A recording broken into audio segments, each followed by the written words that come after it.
Pedro respondeu: Tu és o Messias, o Filho do Deus vivo. Respondendo, Jesus lhe disse: Feliz és tu, Simão, filho de Jonas, porque não foi um ser humano que te revelou isso, mas o meu Pai que está nos céus. Por isso eu te digo que tu és Pedro, e sobre esta pedra construirei a minha igreja, e o poder do inferno nunca poderá vencê-la. Eu te darei as chaves do reino dos céus. Tudo que tu ligares na terra será ligado nos céus. Tudo que tu desligares na terra será desligado nos céus. Palavra da salvação. Glória a vós, Senhor. Podem sentar-se um instante.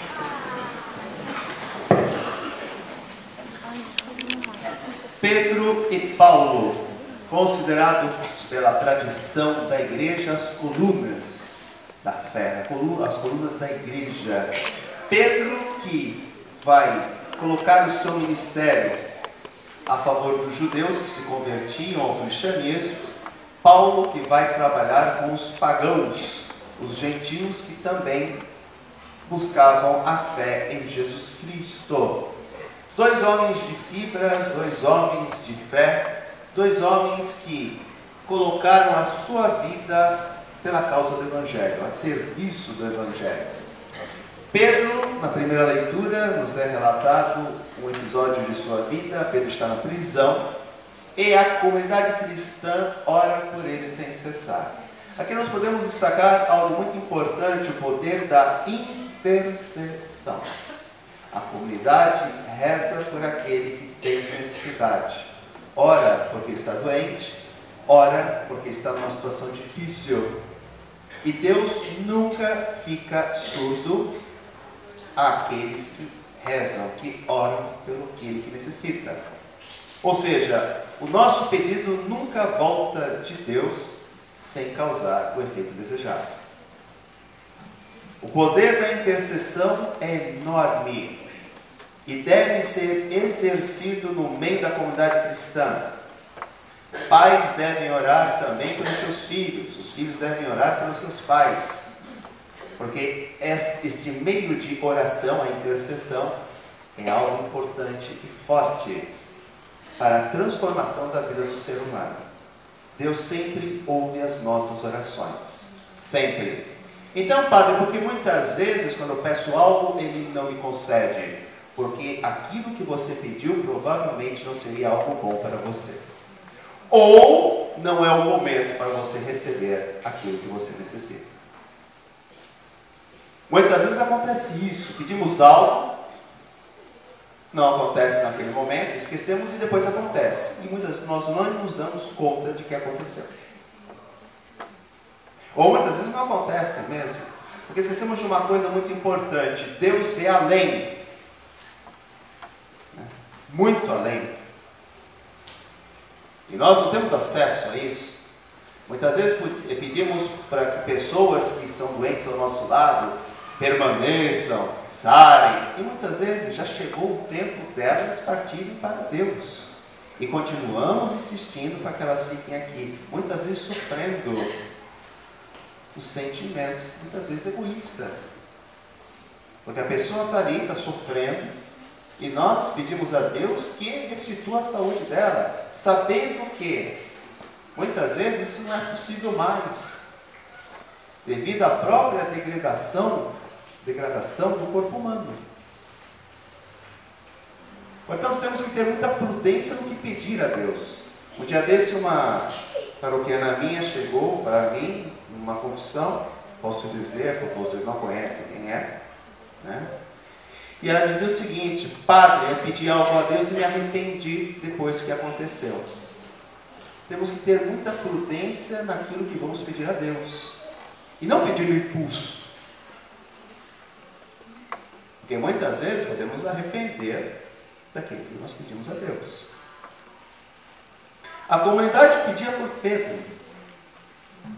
Pedro sabia muito bem que ele estava ali porque estava pregando o Evangelho, estava anunciando Jesus. E outro aspecto que nos revela o texto é de que Deus sempre está ao lado dos seus filhos, principalmente daqueles que sofrem por causa dele.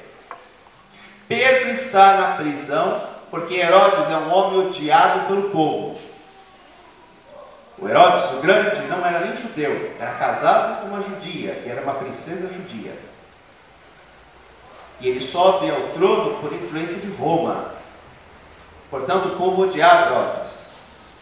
E o neto, ou melhor, o filho, sabendo que seu pai já era odiado, e provavelmente ele também, começa a viver uma fé falsa dos princípios judaicos. E começa a perseguir os cristãos porque percebia que isso agradava os judeus.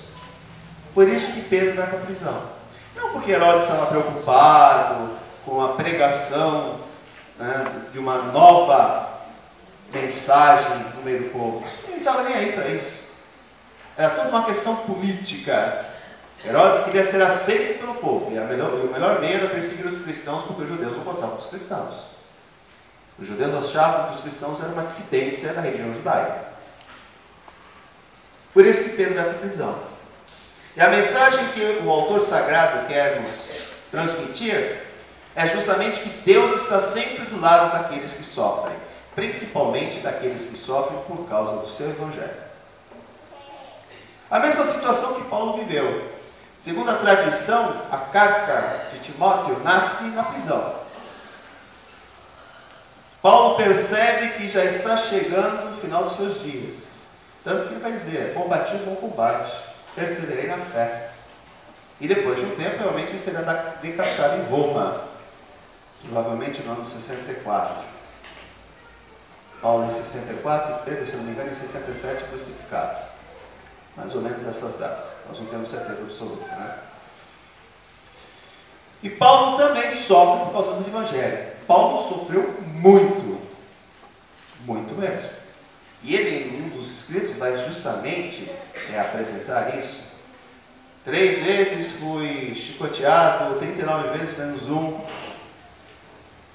Né? Sofri um naufrágio, por aí vai. Ele vai elencando todo o sofrimento que ele presenciou, né? Passou por causa do Evangelho.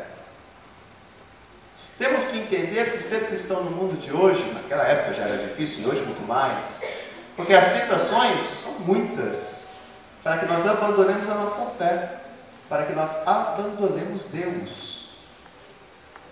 Hoje a sociedade cada vez mais leva os cristãos a tentarem abdicar dos princípios morais e éticos que lhes foram transmitidos, em nome de modismos. Tudo em nome da liberdade agora é permitido. Só que esquecemos que temos liberdade até um ponto. Não temos liberdade total e nem temos como ter liberdade total se nós não conseguirmos viver na sociedade.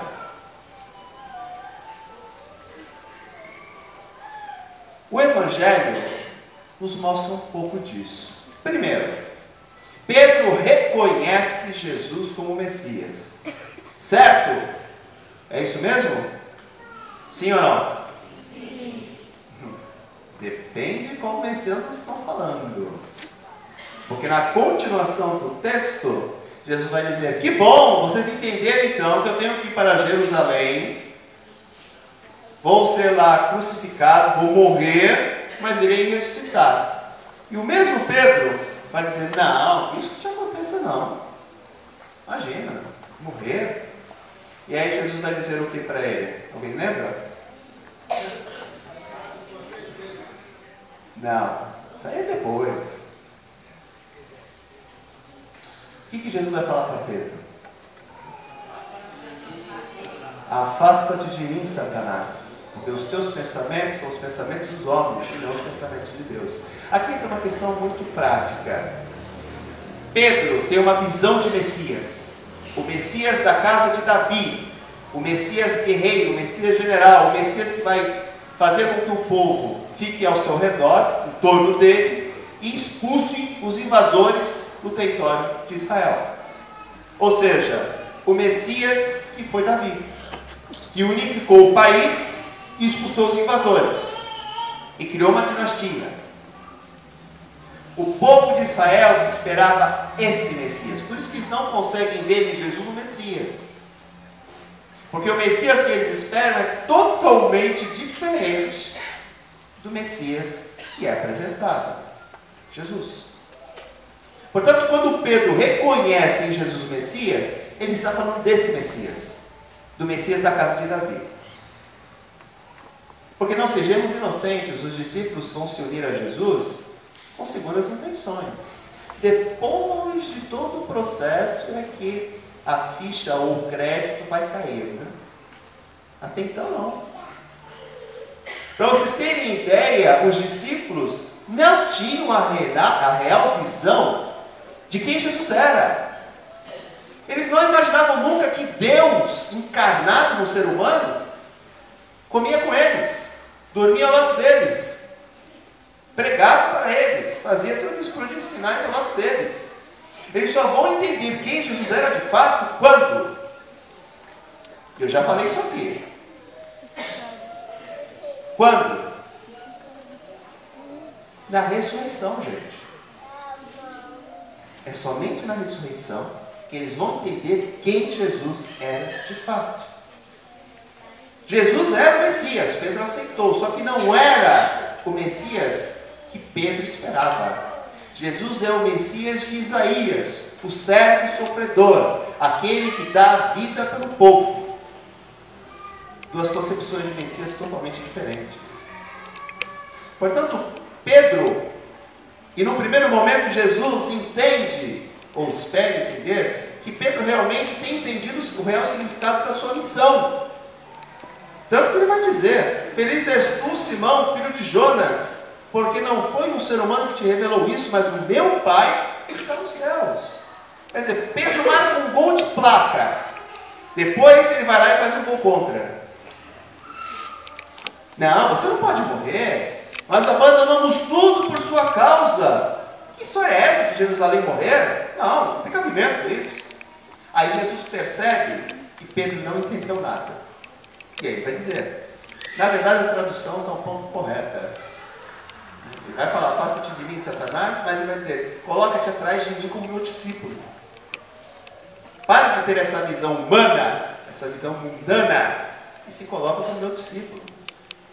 Segue os meus passos. Tanto que no Evangelho de João, no capítulo 21, depois ele vai perguntar, Simão Pedro, tu me amas? Sim, Senhor. Tu sabes que eu te amo. Apacenta os meus cordeiros, ou seja, se torna meu discípulo. Até que no final Pedro entende o que Jesus quer dele. Aí ele diz, Senhor, tu sabes tudo, tu sabes que eu te amo. Apacenta as minhas ovelhas. Agora, sem Pedro e sem Paulo, o Evangelho não teria ganhado o mundo, de jeito nenhum. Pedro assume a responsabilidade depois justamente dessa tríplice declaração de amor. Pedro vai assumir o protagonismo, vai chefiar os discípulos, não no sentido que nós conhecemos hoje de chefiar, né? Chefiar é mandar, não. Lembremos do que Jesus disse na quinta-feira do Lava Pés. Se eu, que sou vosso mestre e Senhor, e vós dizeis que eu sou de fato, fiz isso, então aquele que quiser se tornar meu discípulo deve fazer o mesmo. Para o cristão, para o cristianismo, para aqueles que estão à frente das comunidades e da igreja, a missão de chefiar é, na verdade, se colocar a serviço. E o Papa tem mostrado isso e muito. Ele se coloca a serviço do povo de Deus. Aqueles que são chamados a chefiar, eles devem entender que, em primeiro lugar, devem se colocar a serviço do povo de Deus. Porque o sacerdote é um homem tirado do meio dos homens, preparado nas coisas de Deus e devolvido aos homens para oferecer sacrifícios em nome dos homens a Deus. Ou seja, o sacerdote deve se colocar a serviço da comunidade, e não a comunidade se colocar a serviço do sacerdote. Algo que Pedro vai aprender na dor. Algo que Paulo aprendeu também na dor. A comunidade cristã deve, em primeiro lugar, ter consciência do seu protagonismo na propagação do Evangelho. Ou seja, a comunidade cristã deve orar pelos seus membros. O poder da intercessão. Segundo aspecto, a comunidade cristã deve entender que os seus membros, que acompanham, que a formam, são discípulos e missionários de Cristo no mundo de hoje.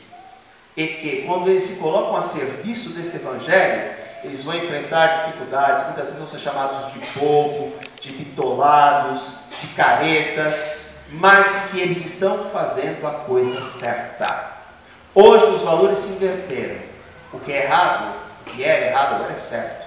E o que era certo agora é